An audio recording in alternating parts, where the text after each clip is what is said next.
Bonjour à toutes et tous et bienvenue sur LEC TV, la télé de l'Annester en commun. Donc qu'est-ce que c'est l'Annester en commun? L'Annester en commun, c'était une liste qui s'est présentée aux élections municipales donc en mars 2020 sur la commune de l'Annester dans le Morbihan. Commune charmante de 23 000 habitants, juste à côté de Lorient, bordée par le Scorff et le Blavet. Et donc aujourd'hui, nous allons vous présenter un nouveau concept, puisque l'Annester en commun a eu un élu, donc moi-même, Alexandre Thuyer, donc je suis conseiller municipal de l'Annester en commun. Et donc je vais laisser Yann vous présenter notre nouveau concept donc, qui nous amène à vous parler aujourd'hui dans cette vidéo. Voilà, on essaye une nouvelle émission. Donc on pense la nommer l'Annester en coulisses, mais ce n'est pas tout à fait acté. En fait, ce concept, ça va servir à montrer ce que c'est que le travail d'un élu, et notamment tout ce qui tourne autour du travail autour des commissions. En fait, donc Alex, c'est des commissions municipales. Des commissions municipales, bien sûr, excuse-moi. Voilà, tu m'as coupé, j'ai perdu le fil. En fait, Alex suit toutes les commissions municipales, ce qui demande beaucoup de travail, bien sûr, beaucoup de lecture, entre autres de Bordeaux. Et donc, nous, le collectif l'Annester en commun, dont on fait tous les deux parties, on est plusieurs membres à l'aider dans cette préparation des commissions, en lisant notamment les documents et en pointant les remarques ou les questions qu'il aurait à aborder en commission. Ce qu'il faut savoir, c'est que ces commissions en fait permettent de préparer le conseil municipal, où en fait tout ce qui est vu en commission va être voté au conseil municipal. Et en fait, s'il y a des modifications à apporter, s'il y a des éclaircissements à avoir, que ce soit pour des membres d'opposition ou des membres même de la majorité, hein, peut-être, en fait, c'est à ça que servent ces commissions. Donc en fait, les commissions, c'est un travail très important pour la préparation et le déroulement du conseil municipal. Et donc ce nouveau concept, donc l'Annester en coulisses, si vous avez d'autres suggestions de noms, n'hésitez pas, parce que ça va être un peu brouillon. Là vous remarquez qu'il fait un peu nuit, on a allumé les lumières, tout à l'heure il fera un peu jour, là on a fait plusieurs séquences, vous verrez d'autres personnes que Yann intervenir. Et donc voilà, on avance au fil de l'eau, on s'est dit on va pas se prendre la tête sur le montage comme on pouvait le faire sur Tabou Direct. Je vous invite à faire un petit tour où Yann incarne avec vers les fracas Jean-Jacques Bourdin. Voilà, là on s'amuse, et là on s'est dit on va pas se prendre la tête, on va vraiment être dans un rapport voilà, entre ceux qui nous écoutent et nous-mêmes. Voilà, on va restituer les commissions à tour de rôle, dans une discussion avec la personne qui l'a préparé si c'est possible. Et donc là on va voir différentes commissions. La vidéo peut vous paraître un peu longue, n'hésitez pas à passer. On va essayer d'écrire dans la description de la vidéo à tel moment c'est telle commission, etc. Donc passez, si ça vous intéresse pas, vous pouvez sauter. Et puis n'hésitez pas à nous faire des petits retours en commentaire, et puis bon visionnage. En fait, on va essayer de faire régulièrement cette émission pour en fait expliquer donc ce qui s'est passé au cours des différentes commissions. Je tiens d'ailleurs à remercier Jordan, Johanna et Romaric pour leur travail, pour les commissions qu'on va présenter aujourd'hui. En fait, idéalement, ce serait qu'on fasse à chaque fin de semaine où il y a eu lieu des commissions cette petite émission, mais bien sûr, ça dépend de beaucoup de choses, si on arrive à le faire, parce que ça prend beaucoup de temps. Voilà, on ne sera pas forcément régulier, des fois on le fera, des fois on le fera pas, on va voir comment on avance. Voilà, c'est tout à fait ça. Et puis, donc là, je vais vous annoncer les 4 commissions qu'on va vous présenter aujourd'hui. Et puis ensuite, vous pourrez bien sûr voir au niveau de la vidéo. En fait, sachant que c'est les commissions qui ont eu lieu ces derniers jours. Oui, bien sûr. On va évoquer seulement les 4 réunions qui ont eu lieu ces derniers jours. Voilà. Et d'ailleurs, je tiens à préciser, puisque j'ai oublié de l'expliquer tout à l'heure pour ce concept, en fait, ce qu'on va vous raconter, oui, ce qui s'est passé en commission, c'est seulement les points où on a eu des questions, des remarques à faire. Parce qu'en fait, en commission, il y a énormément de points différents qui sont abordés. Tous les expliquer, ça prendrait vraiment beaucoup trop de temps. Et même nous, je pense qu'on perdra notre passion à faire ce travail-là. Et donc, en fait, on va vous présenter seulement là où nous, on a eu des remarques à faire. Ou des choses vraiment intéressantes. Vraiment. Et là, il y avait un sujet, c'était vraiment intéressant par rapport à l'Institut en commun. Donc, on en parle. Mais effectivement, il y en a d'autres, on va pas s'y attarder. C'est pas pour autant qu'on ne fait pas le travail. Donc, les commissions qu'on va aborder aujourd'hui sont tout d'abord celles des relations humaines et du développement des services publics, que je présenterai moi-même. Ensuite, il y a la commission vie culturelle qui a été abordée par Johanna. Ensuite, il y aura la commission politique éducative, loisirs, enfance, jeunesse, présentée par Jordan. Et pour terminer, il y aura la commission participation citoyenne et associative logement qui a été abordée par Romaric. Voilà. Eh bien, bon visionnage et puis on espère que ça vous plaira. Voilà, c'est parti pour les commissions.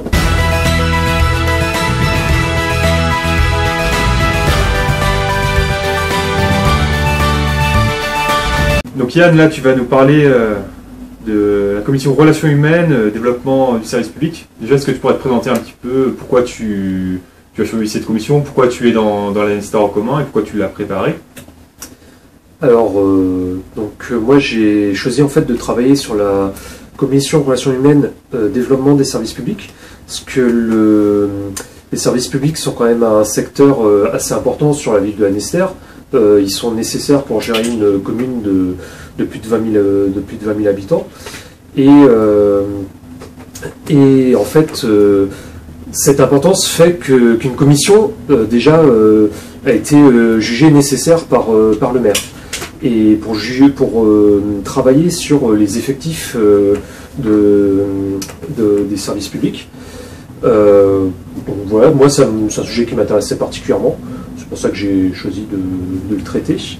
Donc au cours de cette commission, en fait, sur le bordereau, j'ai pu noter plusieurs questions. Alors, je précise juste les bordereaux, donc ce sont les différents éléments qu'on voit au cours de la commission. C'est pareil pour le conseil municipal, en fait, on a 25 ou 30 bordereaux. Donc chaque bordereau, c'est un sujet en particulier, et ça se présente sous format numérique sur un PDF, ou ça peut être un format papier. Donc là, pour la commission en question, voilà ce que ça représentait en termes de masse de papier, pour donner un aperçu. Donc il y a différents tableaux, différents documents descriptifs. Donc tu vas nous parler de certains sujets qui sont abordés dans cette commission.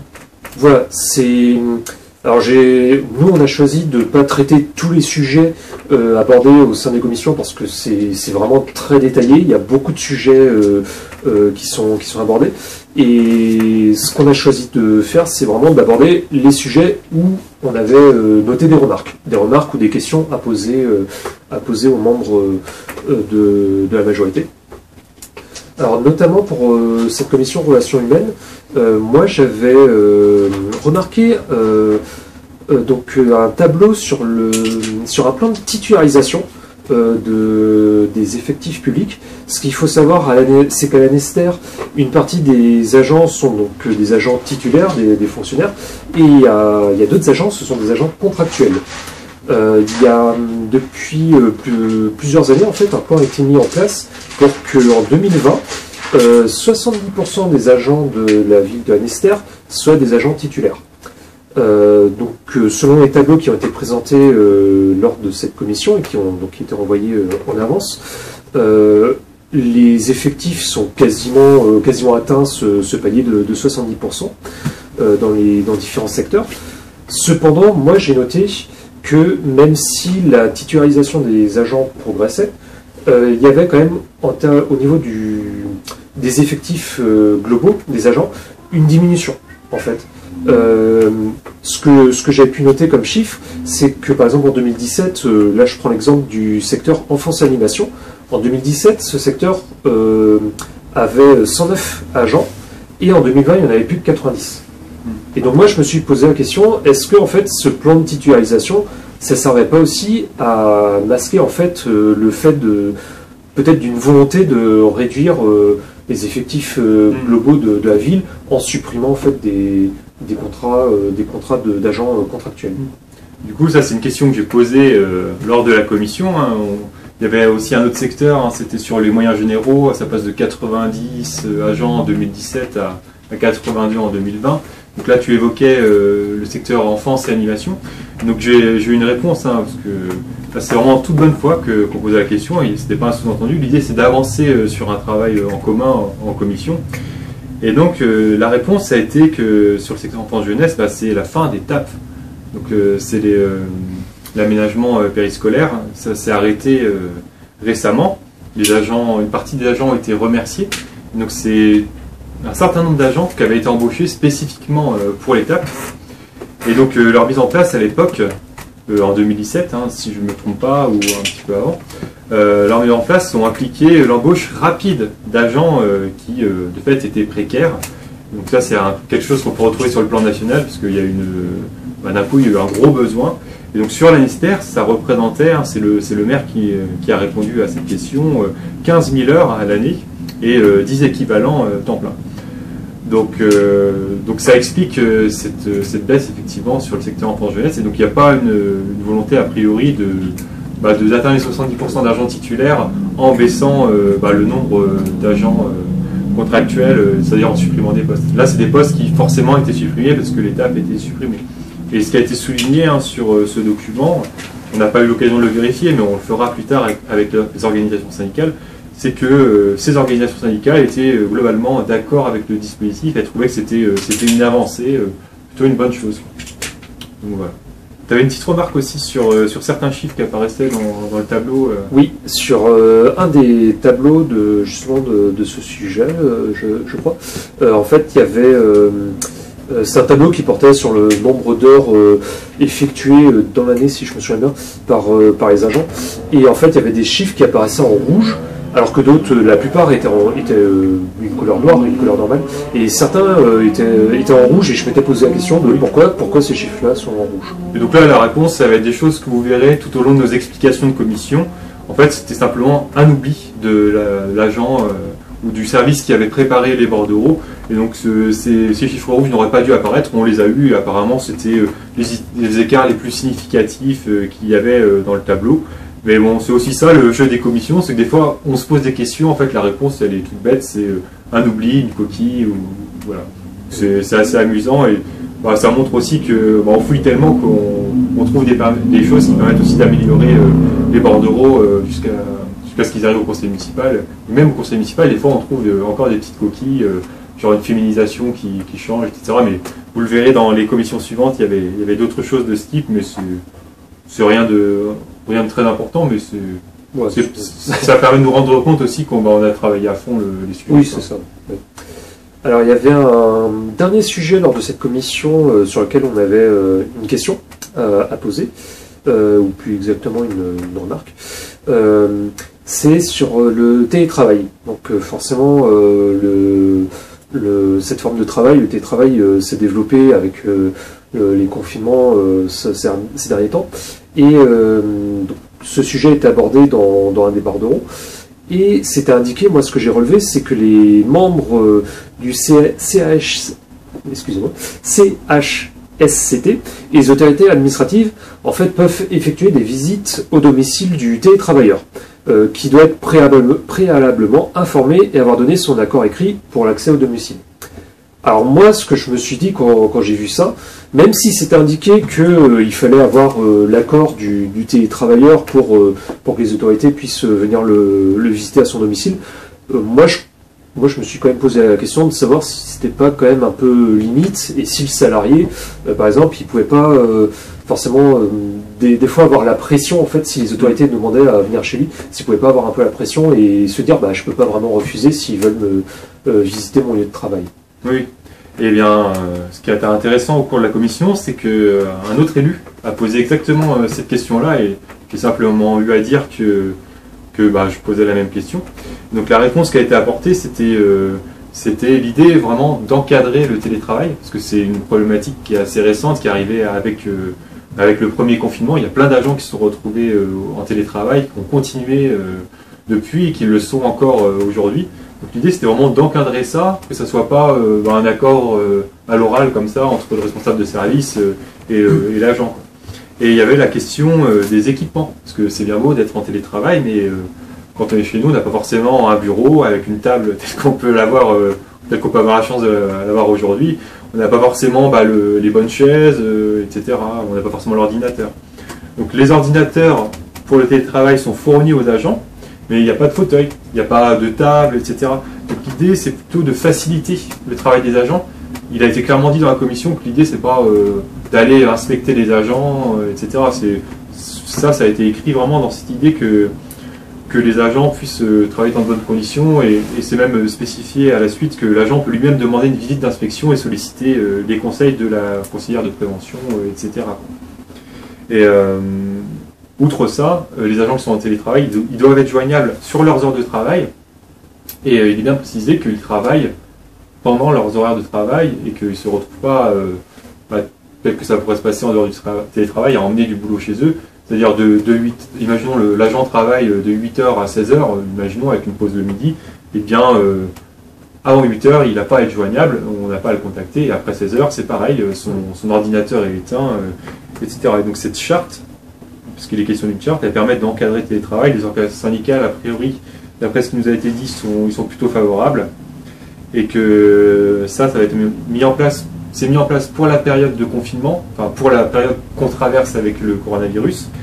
Et l'idée de poursuivre ensuite le télétravail, ça sera remis sur la table à la demande des agents ou non. Il va y avoir un nouveau tour d'échange avec les agents pour voir si les organisations syndicales ont cette volonté que des agents puissent continuer en télétravail ou non, s'il faut que ça soit mieux encadré ou pas. Donc ça sera un sujet à suivre de près pour pas que effectivement le télétravail soit quelque chose qui se normalise et que tout le monde se retrouve chez soi. Donc pour l'instant, ce télétravail, c'est en fait vu d'une façon, enfin mise en place de façon plutôt d'une façon temporaire, et peut-être la possibilité peut-être après de voir si à la demande des agents ou pas, si c'est possible de continuer sur ce modèle-là peut-être. Oui, c'est ça. En fait, il y a peut-être des agents qui, parce qu'ils habitent loin, parce que peut-être ils ont des problématiques avec leurs enfants à garder le mercredi, ou je sais pas, aller les chercher à l'école, peut-être qu'il pourrait à terme y avoir un aménagement du temps de travail avec certains jours en télétravail. Je sais qu'il y a des agents, par exemple, un certain nombre qui sont qu'à 80%. Mais c'est de leur fait, ils l'ont demandé.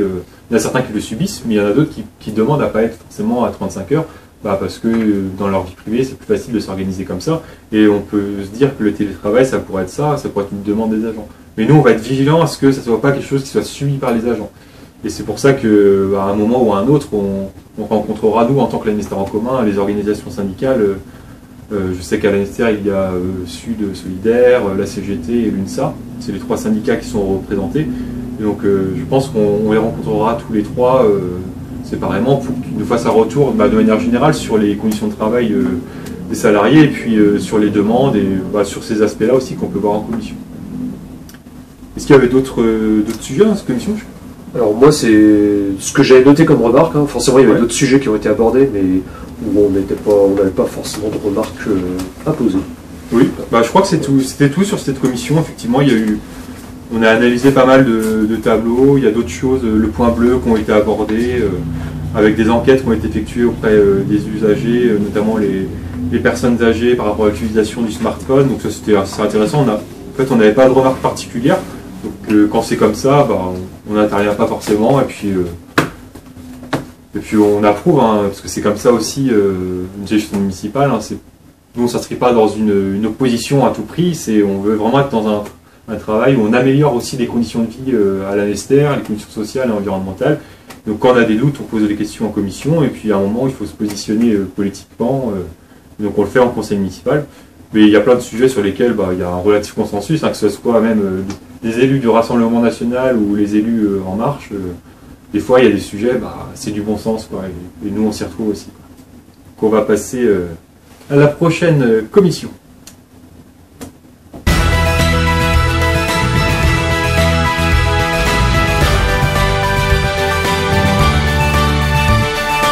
Donc maintenant, on va passer à la commission vie culturelle.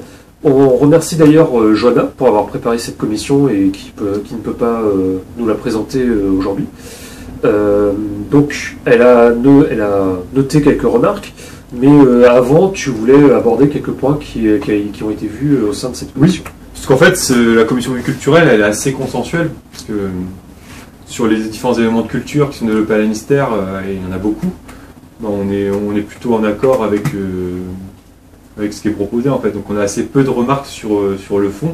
C'est juste des choix budgétaires qui devront être faits à un moment, quoi. Parce que dans chaque commission c'est comme ça, en ce moment on voit des budgets, etc. Et puis à un moment il y aura une enveloppe globale et on ne pourra pas la dépasser.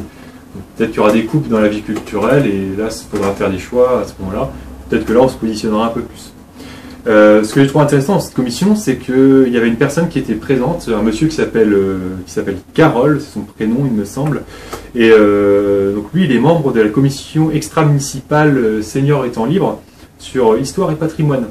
Et donc il a pu nous faire une présentation de ce que fait cette commission extra-municipale, notamment la projection de films sur l'habitat à Lannister. Alors j'ai une petite question, oui. Tu parles de commission extra-municipale, est-ce que tu peux développer un peu ce que c'est?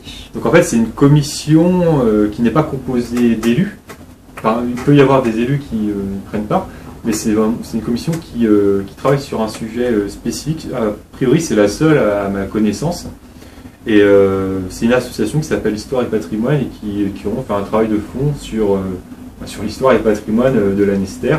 Et donc ils sont labellisés, d'après ce que j'ai compris, en commission extra-municipale. C'est-à-dire que ce n'est pas une commission institutionnelle, quoi. Mais ils font un travail quand même intéressant pour la commune. Et donc il fait un petit rapport de ce que fait cette commission extra-municipale, notamment, je le disais, des projections de films sur l'habitat à Lannister. Donc en fait ils réalisent eux-mêmes le film. Alors peut-être qu'ils utilisent un prestataire, je ne sais plus exactement, mais ils ont un petit budget qui est alloué pour faire le cadrage, des entretiens. Il y a une grosse phase de montage et au final ça aboutit à une heure à peu près de vidéo. Il y en a une sur la Compagnie des Indes par exemple. Il y en avait une, c'est un conte sur le dialogue dans le couple. Donc ça c'est des projections qui sont effectuées principalement pour les seniors. Et donc il y a ces films qui sont réalisés, donc il y en a 3 à ma connaissance. Et donc on s'est dit que ça serait intéressant qu'en fait un maximum de Lannistériens puissent visionner ces films. Et donc pourquoi pas les diffuser en ligne? Pour l'instant ça ne se fait pas. Pour l'instant c'est simplement des projections qui sont effectuées et les gens qui ont pris part, qui sont dans le reportage, enfin dans le film, peuvent demander à l'avoir sur clé USB ou en DVD. C'est de manière un peu informelle. Et pourquoi pas le mettre sur la chaîne YouTube en fait de la ville de Lannister, ça serait intéressant. Parce que c'est bien d'avoir le témoignage de nos anciens, parce qu'ils ont vu Lannister se développer, donc Lannister qui existe depuis 1909, il y a eu beaucoup d'évolutions, etc. Donc moi je trouve ça intéressant, et donc ça va être réfléchi. Peut-être qu'on verra dans les prochaines semaines ou les prochains mois, ces films apparaître sur YouTube et on pourra les consulter, peut-être avec des formats plus raccourcis. Cette idée c'est aussi de s'inscrire dans une certaine modernité, comme on le fait actuellement en fait, en réalisant cette vidéo. Et donc, sur d'autres sujets, parce que ça a été assez long sur cette présentation, mais très intéressant avec ce monsieur qui s'appelle Carole, on a vu un peu les projets d'investissement 2021 dans la culture, avec un agent qui est vraiment intéressant, qui nous explique vraiment à chaque fois pourquoi tant d'investissement, pourquoi cette proposition-là, sachant que c'est à chaque fois des propositions, après c'est aux élus de trancher. Il nous a expliqué par exemple qu'il y avait un piano pour le conservatoire de musique qui coûterait 42 000 euros. Donc 42 000 euros, ça peut paraître assez important, mais il se trouve que l'actuel piano, il a 39 ans. Donc en fait, si c'est un investissement de long terme. C'est ça. En fait, si tu étales ces 42 000 euros, à l'époque c'était en francs, je sais plus, mais c'était le même ordre en fait, de valeur. Si on étale, finalement, 42 000 euros sur 40 ans, ça fait 4 200 euros par an, et donc ça... Enfin, non, même moins.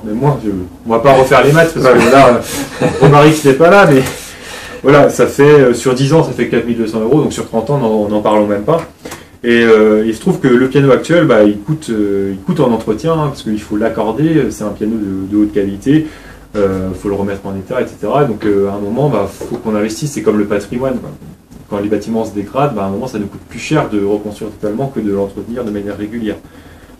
Donc voilà, peut-être que ce tableau sera acheté cette année ou les années suivantes, mais en tout cas, il nous a bien fait comprendre qu'à un moment, faudrait y passer, c'est préférable, quoi.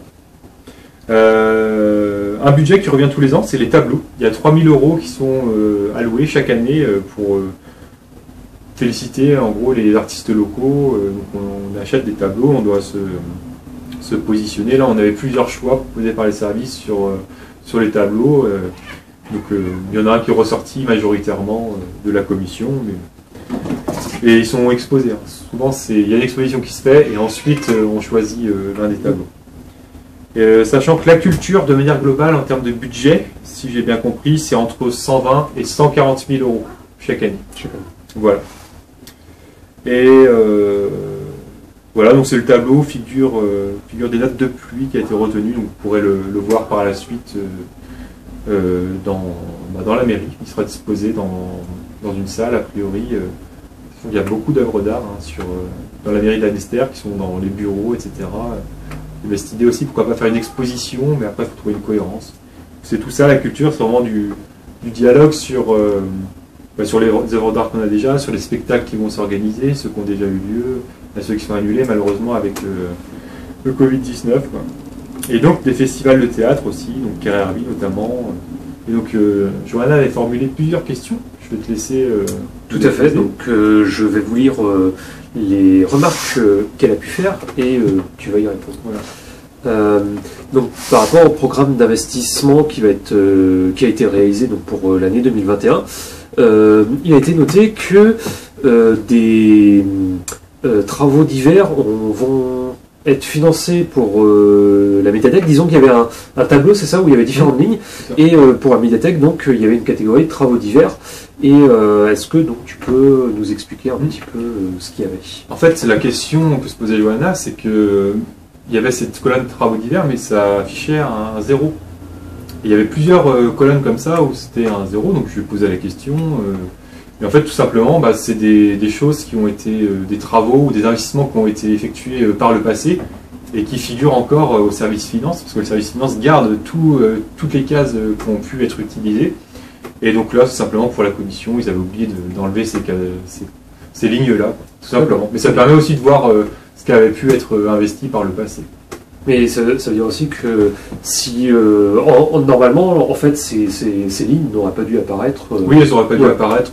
C'est juste un oubli, quoi. Mais ça, on s'en rend compte en fait en travaillant les bordereaux comme l'a fait Johanna et comme j'ai pu le voir au cours de la commission. Donc il y avait un point sur le financement des associations. Donc il y avait un collectif pour 2021. Donc tu m'as expliqué que les associations en fait demandaient à la mairie parfois des subventions. Et donc il y a un collectif pour 2021 où il n'y avait pas de montant proposé. Et la question était de savoir ce qui allait leur être alloué. Et lorsqu'une association fait sa première demande, dans les tableaux, c'est indiqué. Et là, donc ce n'était pas indiqué. En fait, ce qui n'était pas indiqué, c'est cette association n'avait pas de montant indiqué pour l'année précédente, 2019-2020, mais c'était indiqué également, enfin, ce n'était pas indiqué plutôt, que c'était sa première demande. Donc, oui. En fait, c'est pareil, c'était un simple oubli de la pure forme, mais c'est aussi ça le travail de commission, c'est d'arriver à des documents complets et sans faute. Il se trouve que le collectif en question, oui, c'était une première demande, c'était pas mentionné dans le document, donc comme d'autres collectifs ou d'autres associations étaient mentionnées première demande, on se demandait pourquoi celui-là. Donc oui, c'était une première demande et l'adjointe en charge de cette problématique de la commission a pu nous expliquer chaque nouvelle association de quoi il est question. Le collectif en question, c'est une troupe de théâtre en fait féminine sur Lanester qui a un projet de faire de représentation, pourquoi pas s'investir ensuite dans les écoles, etc. Là, ils ont une demande de financement aussi pour pouvoir fonctionner eux-mêmes, préparer leurs pièces, etc. D'après ce que j'ai compris. Il y a d'autres associations plus sur la culture. Je pense à Johnny, l'envie d'avoir envie. Là, c'était une première demande, d'après ce que j'ai compris.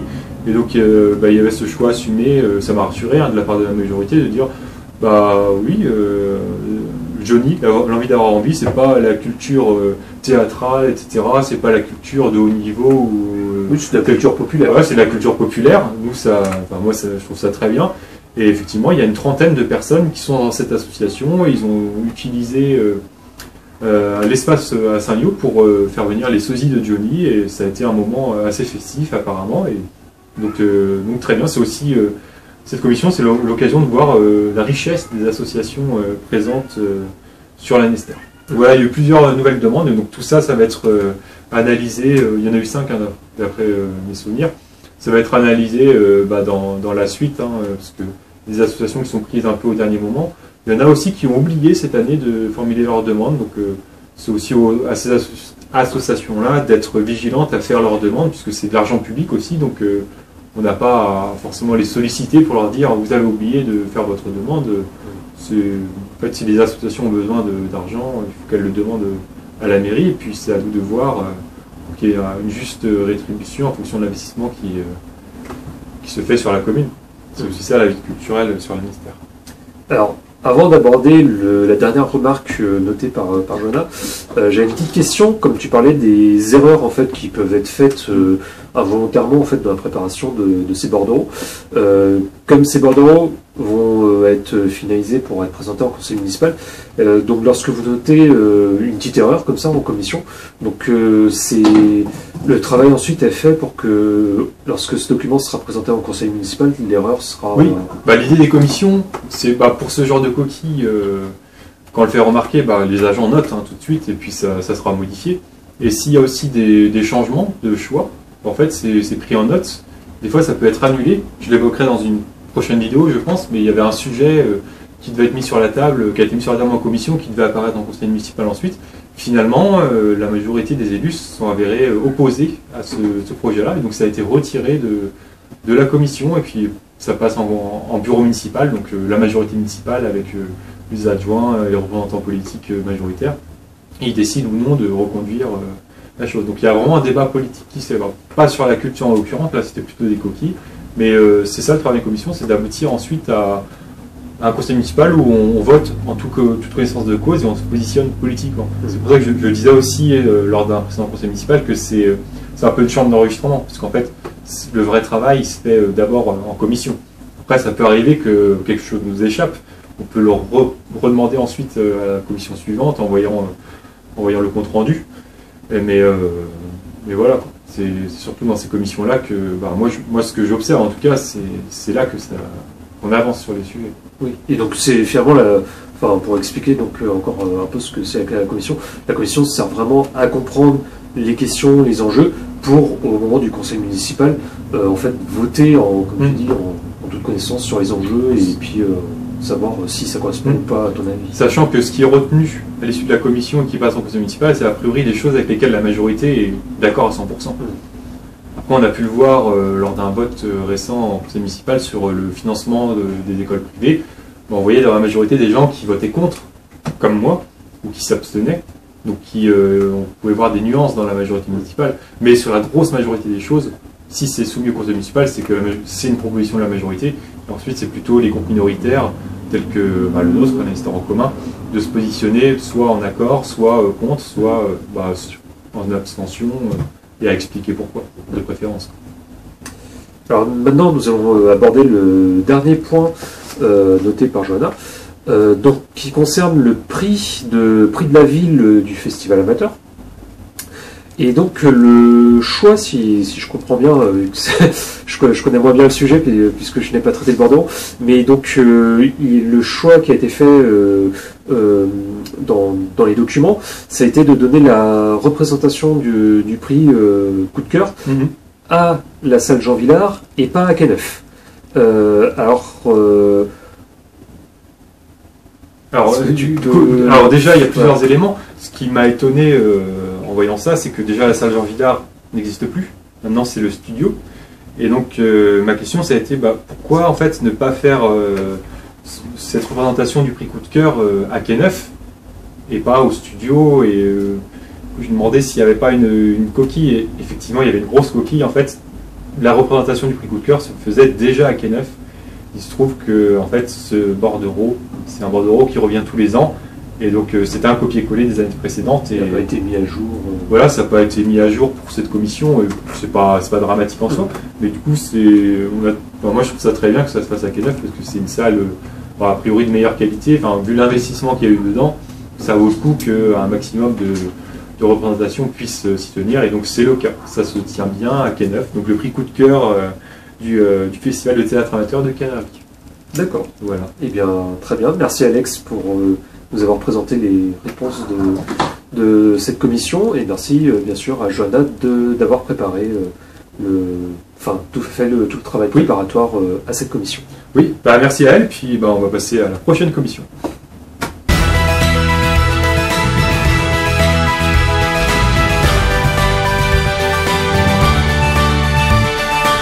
Alors Jordan, du coup, tu as travaillé sur la commission politique éducative.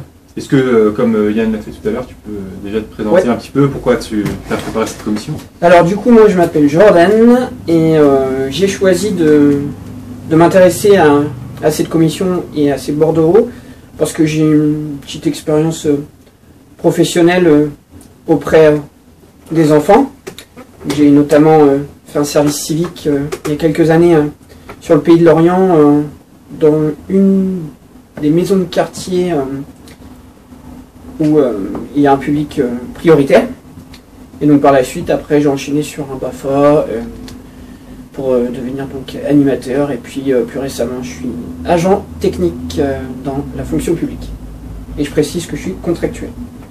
Très bien, donc ouais, je suis plutôt concerné par le sujet. Voilà, c'est ça, c'était plutôt un thème et des sujets qui me paraissaient assez intéressants. Donc voilà. Donc notamment pour revenir sur la dernière commission qui s'est passée il y a quelques jours, c'était le 2 décembre. C'est ça. Donc du coup, moi j'étais un petit peu revenu, du coup c'était... donc j'avais plusieurs questions, il y avait notamment une sur le droit d'accès aux activités sur la pause méridienne, donc notamment qui était facturée à partir de cette année, il me semble. Donc du coup, c'était un petit peu pour savoir si le tarif... il fonctionnait de manière journalière et sur chaque pause méridienne. Voilà. Parce qu'effectivement, le tarif, c'était un peu l'équivalent d'un repas, il me semble. Enfin, c'est ça, exactement ça. C'était le même prix qu'un repas. Du coup, on pouvait se poser la question, est-ce que ça va pas rajouter pour les gens quelque chose en plus Et je crois que c'est lié aussi au TAP dont on parlait tout à l'heure avec Yann. Et donc, en fait, j'ai même pas eu le temps de poser cette question, parce qu'un autre élu a eu la même interrogation, parce que c'était pas forcément très clair sur le bordereau, on pouvait en avoir plusieurs lectures. Et en fait, donc ce forfait, il est imposé par la CAF, c'est depuis cette année, si j'ai bien compris. Et donc, c'est bien un forfait annuel. En fait, les gens, s'ils veulent que leurs enfants profitent de ces animations-là, ils payent une fois à l'année, et puis ensuite, ils peuvent en bénéficier. Donc, c'est plutôt une bonne chose. Carrément. Parce qu'on aura pu intervenir, je ne sais pas si c'était à la journée, se poser la question de valider ou non. Oui, c'est ça. C'est ça. Par rapport au pouvoir d'achat, c'est quelque chose. Quoi. Ouais. Non, mais après, c'était de poser la question. Voilà. Donc du coup, après, il y avait donc sur le deuxième, c'était sur le volet pédagogique que propose le projet donc pédagogique que propose l'école Paul Langevin. Et je crois que le thème, c'était sur la forêt s'invite à l'école. C'est ça. Donc du coup, déjà, premièrement, c'était pour... je pensais en tout cas que c'était utile d'apporter notre soutien à ce projet pédagogique, puisque lors de la dernière campagne municipale sur la ministère, on a quand même défendu et proposé des mesures justement qui allaient dans ce sens, notamment sur l'environnement, la biodiversité et... Et donner moins de place au béton aussi. Voilà, c'est ça. L'artificialisation des sols. Pardon. Et donc du coup, voilà. Donc c'était aussi une bonne opportunité de sensibiliser la jeunesse sur ces thèmes.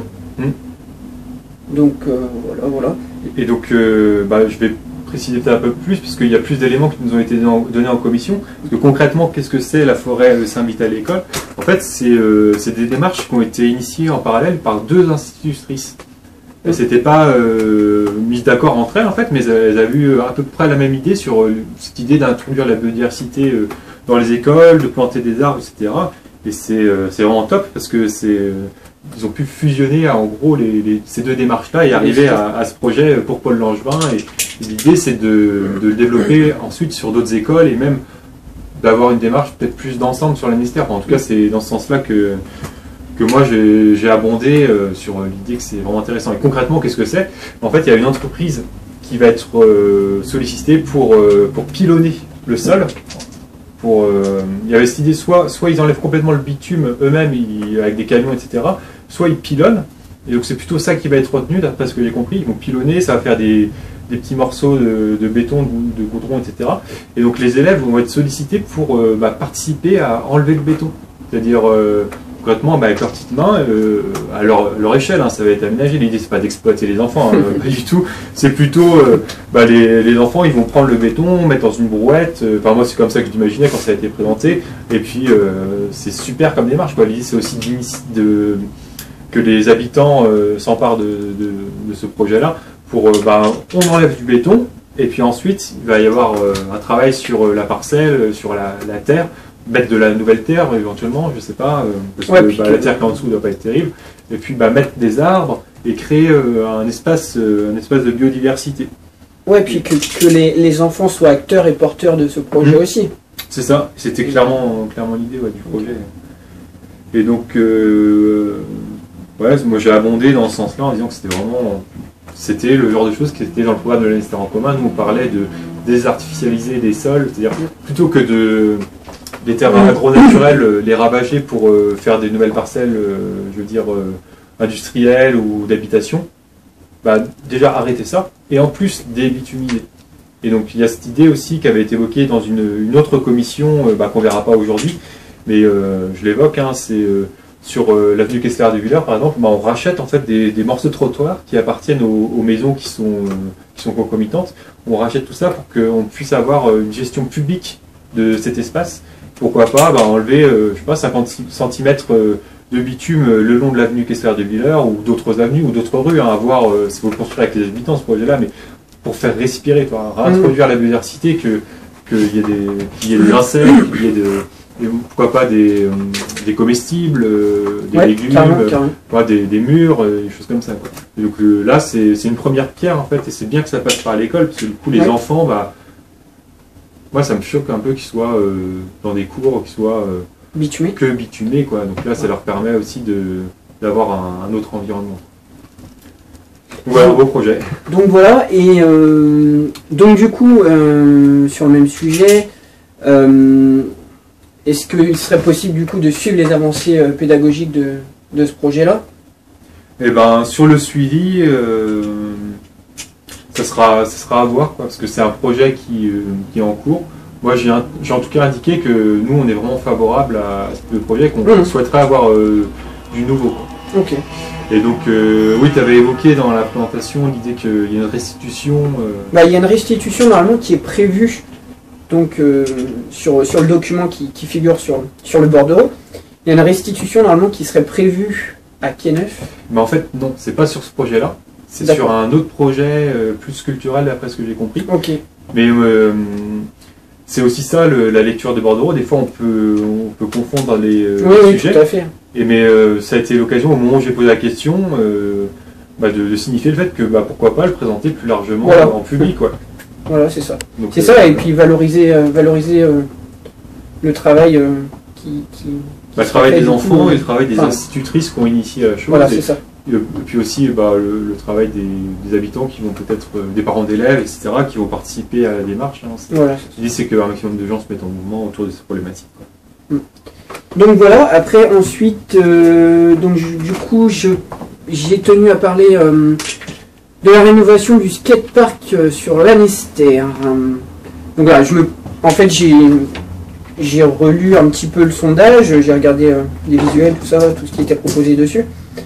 Et du coup, moi, ce qui m'a un petit peu interpellé, en fait, si tu veux, c'est que il manquait peut-être un peu de lisibilité sur le sondage par rapport aux accompagnateurs, à la famille, aux grands-parents, voilà, aux grands-mères, tout ça, les parents aussi, qui accompagnent leurs enfants.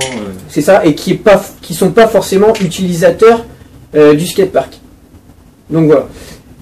Et donc, moi, j'ai fait remonter, j'ai posé la question là-dessus. Puis moi-même, je suis assez sensible à cette idée de skatepark parce que c'est vraiment intéressant en entrée de ville de l'Annester par rapport à Lorient, de voir tous ces jeunes, pas que des jeunes, il y a vraiment tous âges, vraiment des enfants, C'est des ça. ados, des jeunes adultes, des plus âgés, effectivement, et c'est un lieu de rencontre. C'est ce que je disais, que bah, effectivement, les grands-parents ou les parents qui emmènent leurs enfants faire de la trottinette, par exemple, à cet endroit-là, bah, c'est l'occasion de se rencontrer, de faire du lien social. Et donc, en fait, ils ont eu des remontées dans le sondage de gens qui ne sont pas pratiquants, notamment de jeunes mamans. Donc, il y a des jeunes mamans qui ont pu indiquer des choses par rapport à ça, sur, je sais pas, hein, parce que le sondage il est encore en cours, enfin, en tout cas, il l'était au moment de la commission. Il y a encore des gens qui peuvent y répondre, et donc il y a déjà des retours. Donc, je pense qu'il y aura peut-être des aménagements, peut-être de bancs ou des choses comme ça. En tout cas, ça va être pris en compte. L'idée aussi du skatepark en termes de mixité des pratiques. Toi, tu peux faire du haut niveau parce que c'est un bol vraiment spécifique, bah, là qui n'est plus en état mais qui va être restauré. Et comme je le disais, il y a des enfants en trottinette qui eux vont faire des figures, etc. Et donc des fois il y a des lieux de croisement qui peuvent être qui peuvent un peu poser question. Et donc il y a cette idée de travailler là-dessus pour que ça soit plus facile de mêler les enfants, les adolescents, les hauts pratiquants et autres. Et on a vraiment pas mal discuté de ce skatepark. Moi j'ai évoqué celui de Saint-Nazaire que j'avais pu voir, qui est un peu plus grand. Et en fait, les agents de la NSTR sont allés sur place, d'après ce que j'ai compris, pour voir comment ça se pratiquait. Parce que sur ce skatepark à la NSTR, à Saint-Nazaire, il y a aussi cet aspect-là de convivialité, d'échange, où on voit les mamans avec leurs poussettes qui attendent que les enfants pratiquent, etc. Après, c'est pas à la même échelle. Et le skatepark, c'est intéressant parce que il n'y a pas que des LNSTériens. Ça permet aussi de faire du lien avec des Lorientais, des Pleumerois, effectivement. Et il y a des gens qui viennent de loin. Il y a même des gens qui viennent d'autres pays et qui, comme les surfeurs, en fait, ils font des tours des différents spots de skate, etc. Et donc le skatepark de l'Annester, c'est un lieu qui est déjà reconnu pour ça. Ouais, puis ça permet aussi de mettre un peu en valeur la vie culturelle de l'Annester aussi, quoi. Carrément. Et en fait, comme on s'est posé la question avec des élus de la majorité, pourquoi pas un financement au-delà de simplement l'Annester? Pourquoi Lorient Agglomération ne contribuerait pas au financement, à la remise en état de ce skatepark, à son amélioration, puisque le rayonnement est beaucoup plus large que simplement la commune. Oui, et puis si on part sur ce sujet-là, Lorient ne dispose pas non plus d'un skatepark. Il n'y a pas de skatepark au même titre, effectivement. Voilà, c'est ça. Et pourtant, il y a des usagers. Il y a une association de pratiquants de skate. Je connais. Et donc voilà, après, pour revenir un peu au skatepark, l'idée aussi c'est que chaque personne puisse s'approprier le lieu, parce que du coup c'est un espace public, ça crée du lien social, ce qu'on expliquait tout à l'heure, et c'est un lieu également intergénérationnel.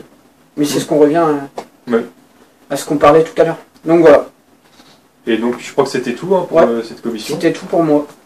Et donc tu es chaud pour préparer la prochaine commission avec plaisir. Avec plaisir. Bon, merci Jordan, on va passer à la suite, prochaine commission.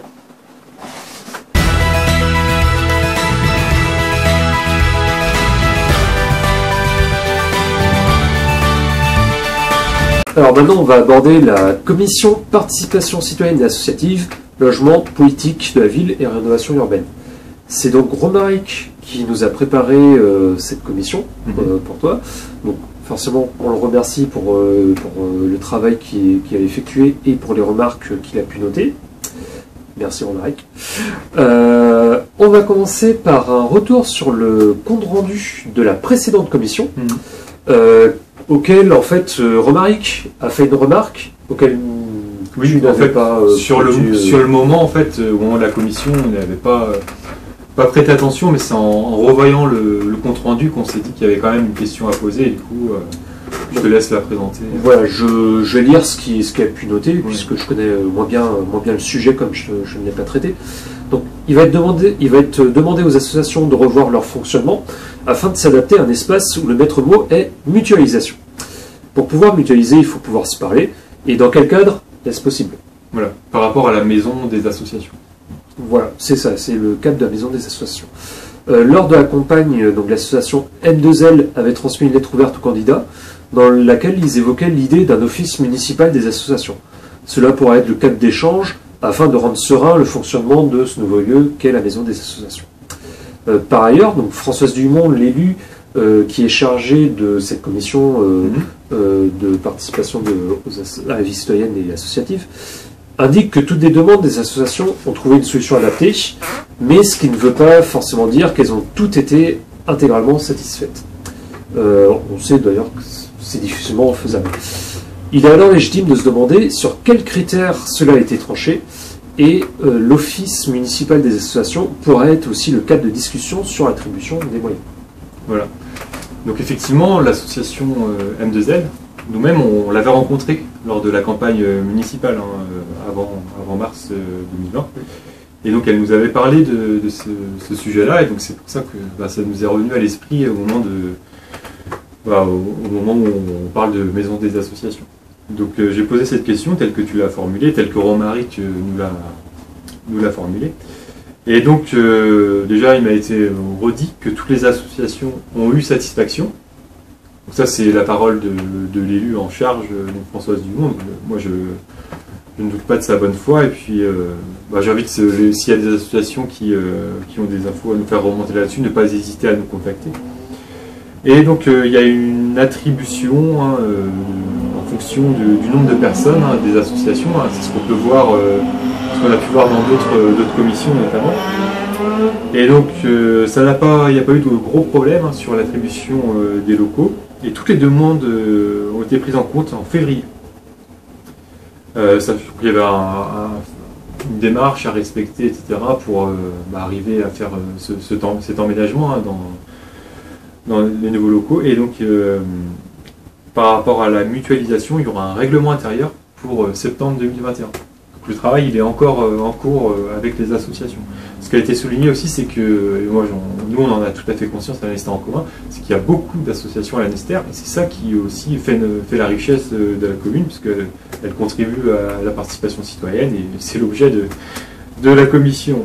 Mais par contre, il y a certaines demandes très spécifiques qui peuvent être un peu parfois abusives, avec des relances de courriels, etc., sans arrêt. Et Françoise Dumont expliquait très justement que effectivement, si toutes les associations faisaient comme certains qui abusent en demandant on veut une armoire avec telle propriété, on veut tant d'espace, etc., on ne pourra pas mettre tout le monde d'accord. Même si malgré toute la volonté du monde, à un moment, on ne peut pas satisfaire à toutes les exigences d'association. C'est aussi, il y a une part d'auto-organisation aussi. C'est ce qu'on fait nous à l'Annester en commun, on s'auto-organise.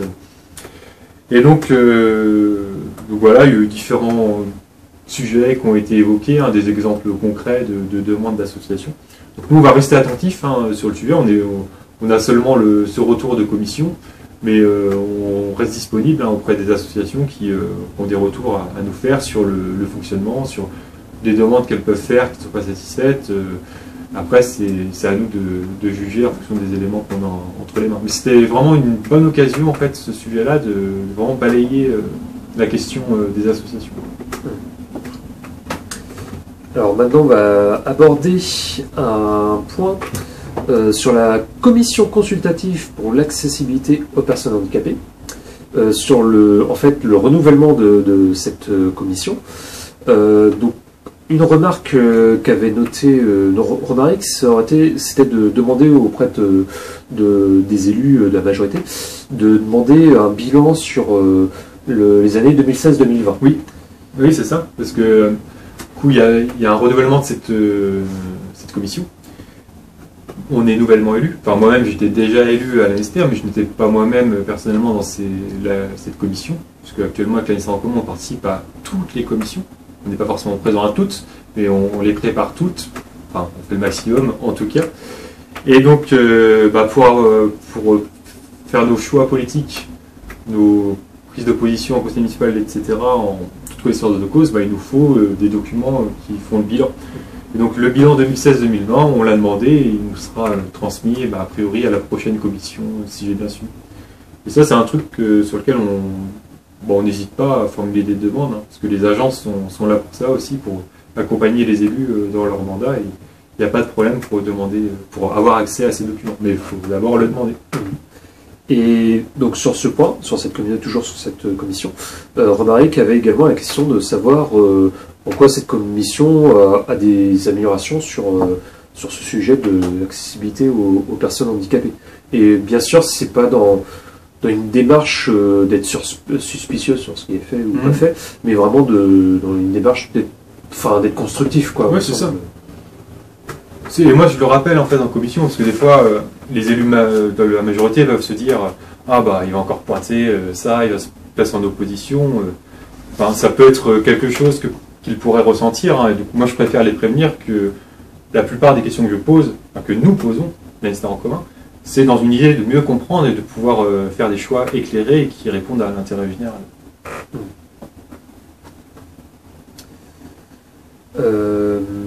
Ensuite, nous allons aborder la présentation, enfin la question de la présentation du contrat de ville et du calendrier 2021.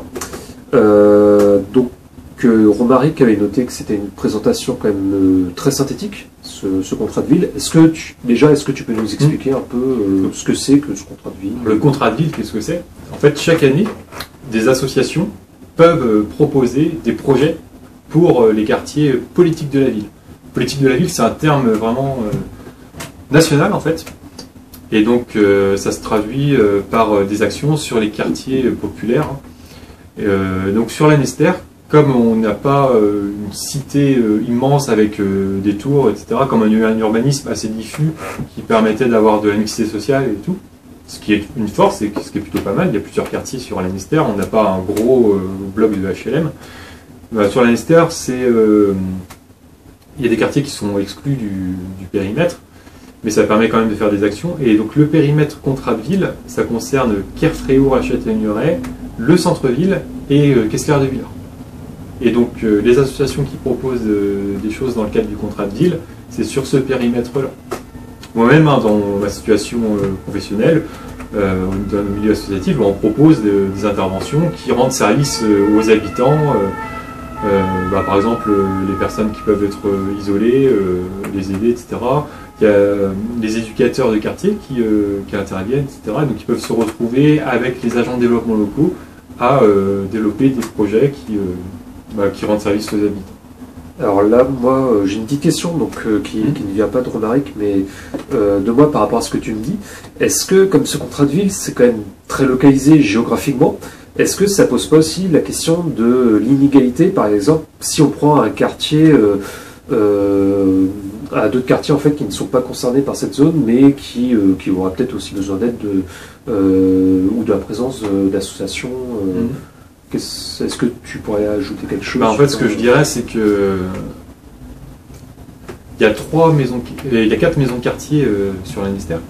Donc il y en a 2 qui sont concernées par le périmètre contrat de ville. Et donc les 2 autres interviennent déjà sur les quartiers en continu tout au long de l'année.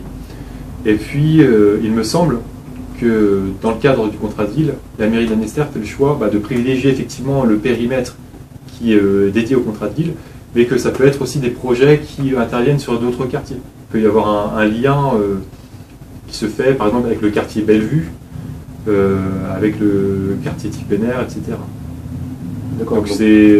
Mais ça, c'est dû au fait de la configuration urbanistique de l'Anester. Il n'y a pas eu une grosse cité de HLM telle que Bois du Château, par exemple. Bois du Château à Lorient, c'est 3000 personnes qui vivent dans des tours, dans des bars, etc. C'est une mini-ville, en fait. Et là, tout le quartier, il est placé en contrat de ville. Comme Kervénanec, c'est aussi à peu près 3000 habitants. Et à l'Anester, c'est plus diffus, quoi. Tu as Kessler-de-Villars, tu as Bellevue, tu as le Péner, tu as Fontlup, tu as Kerfréour, voilà, etc. Oui. C'est un peu plus diffus. Ça reste quand même des ensembles, tu as plusieurs bâtiments, mais tu as aussi eu des opérations de rénovation. Mais c'est difficile du coup d'avoir une concentration de pauvreté. Parce que c'est un peu ça le contrat de ville, il faut que ça concerne des gens qui ont sont d'un certain milieu social. L'idée c'est d'aider un peu les plus pauvres, on va dire. Donc là, comme l'Anester c'est plus étalé, ça peut être plus compliqué de cibler, mais je crois qu'il y a un aménagement qui se fait spécifiquement à l'Anester pour pouvoir en faire bénéficier un maximum d'habitants. Pour pallier les inégalités. Voilà, c'est ça. L'idée c'est vraiment de lutter contre les inégalités, et puis de proposer des choses aux gens, de stimuler les enfants, leur donner des espoirs. Oui, j'imagine bien que en fait, des dispositifs sont mis en place pour pour pallier, parce que ce serait quand même bête de se dire, effectivement, les gens de Kessler ou de Carrefour vont avoir l'aide d'associations et tout, et que par contre les gens du PNR, à cause du fait, en raison du fait plutôt qu'ils soient assez éloignés, ne disposent pas des mêmes dispositifs. C'est vrai que c'est à espérer que... Là, c'est aussi que, à ce moment-là, quand on dit que le combat local, bah, il a aussi des limites. Parce que là, c'est un cadre national qui est imposé, où il faut que le quartier comprenne tant d'habitants, etc. Il y a des critères. Et des fois, bah, la situation lannistrienne, elle est un peu inhabituelle, parce qu'il y a eu vraiment un travail a priori, de mixité sociale tout au long de l'urbanisation avec l'ancien maire Jean Maurice, etc. Et donc, bah, ça apporte du mieux vivre aux habitants, de manière générale, mais ça ne permet pas forcément de bénéficier de ce type d'aide. Après, il y a des adaptations qui sont faites, quoi. Il y a d'autres aides qui sont apportées aussi. Mais on voit qu'il est important, effectivement, d'agir localement, mais aussi de garder un œil sur ce qui se fait au niveau national, au niveau régional et au niveau départemental, puisqu'il y a différentes aides qui arrivent, notamment de la CAF au niveau départemental, etc. Mais c'est plein d'éléments, plein de dispositifs qui ne sont pas forcément faciles à comprendre quand on arrive en mairie comme ça. Déjà le fait que j'ai déjà été élu par le passé, c'est une force, parce que ça me permet de mieux comprendre ça. D'être actif dans le milieu associatif, comme on peut l'être à plusieurs à l'Institut en commun, ça nous permet de comprendre ce contrat de ville, puisque bon, on y touche de près ou de loin en étant adhérent d'associations ou en étant même acteur, etc. Mais voilà, il y a des limites. Voilà. Pour en revenir aux remarques qu'avait fait Romaric, en fait, lui s'interrogeait sur la suffisance des moyens mis en place par rapport à ce contrat de ville et au calendrier, suffisance des moyens, et car on n'a pas d'éléments de comparaison, et il se demandait également si, en fait, il se demandait le nombre de projets qui n'ont pas été financés par le passé également. Donc j'ai posé la question, effectivement, on a la liste en fait, on peut avoir la liste des projets qui ont été financés l'année précédente. Pour cette année, ça va se finaliser, puisque il me semble que les gens avaient jusqu'à aujourd'hui, ce dimanche 6 décembre ou hier, à vérifier pour poser leurs projets. Donc on aura la liste définitive de tous les projets, ensuite il faudra faire des choix. Ce sera au niveau de la commission, je pense, avec d'autres éléments. Mais oui, comme le budget, comme c'est une enveloppe allouée au niveau de l'État avec les financements partagés, quels sont les projets qui n'ont pas été retenus. Donc j'ai demandé cette liste-là et donc a priori elle nous sera transmise. D'accord. Voilà. Donc c'est assez bien, comme ça on pourra faire un comparatif aussi sur les années passées et cette année-là, parce qu'il y a des nouveaux projets qui sont proposés, il y en a qui sont perpétués, donc au moins on pourra faire nos choix en toute connaissance de cause, y voir plus clair aussi dans cet apport important au niveau social pour la ministère. Et donc une dernière remarque de Romaric, qui là en fait n'amenait pas forcément une question, mais c'est vrai qu'on peut quand même développer dessus, c'est le fait que pour les tarifs en 2021, par rapport à la mise à disposition des locaux municipaux, donc forcément, lorsqu'un local municipal, tu interviens si je me trompe, mais lorsqu'un local municipal est mis à disposition d'une association, ce n'est pas gratuit. Hein, ça dépend. Ça dépend du local, ça dépend de l'association. Par exemple, les organisations politiques ou syndicales peuvent disposer de salles de manière gratuite si elles sont localisées sur la ministère. C'est pareil aussi pour les associations. Par contre, il y a certaines salles. Par exemple, si tu veux bénéficier de tout qui est neuf, là il faut payer. Parce que il y a quand même, c'est un sacré espace, donc il y a un financement qui est demandé. Mais il y a plein de salles qui sont mises à disposition gratuitement. Alors de manière régulière, des fois de manière ponctuelle. Simplement que la salle soit disponible.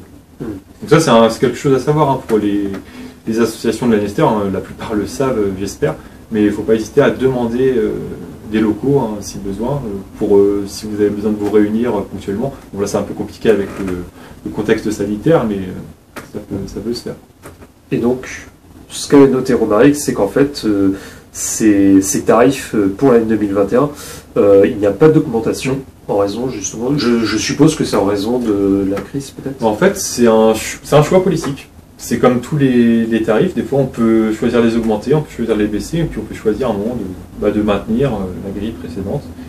Donc là, je pense qu'on peut être satisfait que les tarifs n'augmentent pas, parce que le pouvoir d'achat moyen des Français, il n'augmente pas, et donc celui des associations, n'en parlons pas, il y a même des pertes qui sont faites avec le contexte. Hein.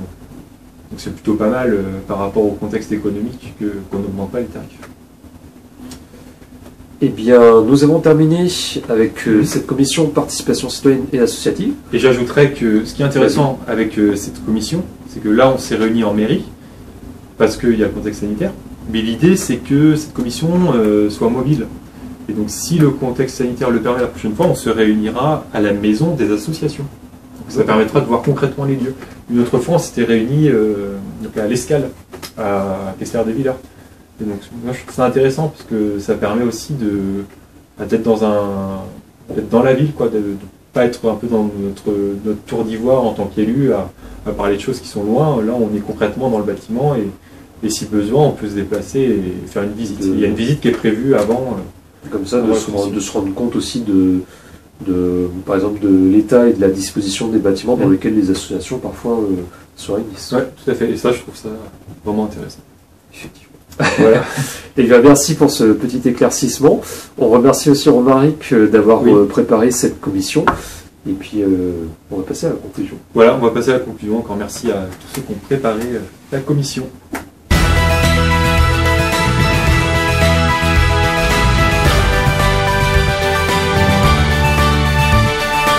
Voilà, donc on a terminé avec le travail de ces commissions. On espère que ça vous a plu, même si ça peut être un peu long, mais même pour nous, on ne pensait pas qu'on on aurait tant développé, je pense. Mais c'était important quand même. Voilà, c'est quand même... on espère vraiment que vous avez trouvé cette vidéo intéressante et importante, parce que c'est vrai que ce travail au niveau des commissions en préparation du conseil municipal, c'est quand même assez important pour la vie d'une commune. Oui, et puis ce que j'ajouterais, c'est si vous avez des remarques, des questions en fait sur ce qu'on a dit ou sur ce qu'on fait en fait en tant que Lanester en commun par rapport à ce travail de commission et au-delà, les conseils municipaux ou même l'action citoyenne qu'on veut développer, n'hésitez pas, hein, mettez-nous un petit commentaire, envoyez-nous un mail, hein, lanesterencommun@gmail.com, il n'y a pas de souci, on est là pour ça. On remercie encore les différents participants à cette vidéo. Que ce soit Johanna ou Romaric qui n'ont pas pu venir, ou également Jordan qui a bien voulu participer à cette vidéo. On espère qu'on sera un peu plus nombreux une prochaine fois peut-être. Voilà, tout à fait. Puis grand merci à toi Yann d'avoir participé à ce travail de préparation de commission et puis à l'élaboration de cette vidéo. Partagez cette vidéo, mettez des pouces bleus. Ben oui, il faut mettre des pouces bleus pour nous aider. Abonnez-vous à notre chaîne YouTube, c'est aussi comme ça qu'on se rend plus audible et qu'on donne du crédit aussi au travail qui est produit. Abonnez-vous à notre page Facebook, partagez nos publications et puis on vous dit à très bientôt. À très bientôt. À très bientôt avec Lanester en commun et puis Lanester en coulisses. Salut!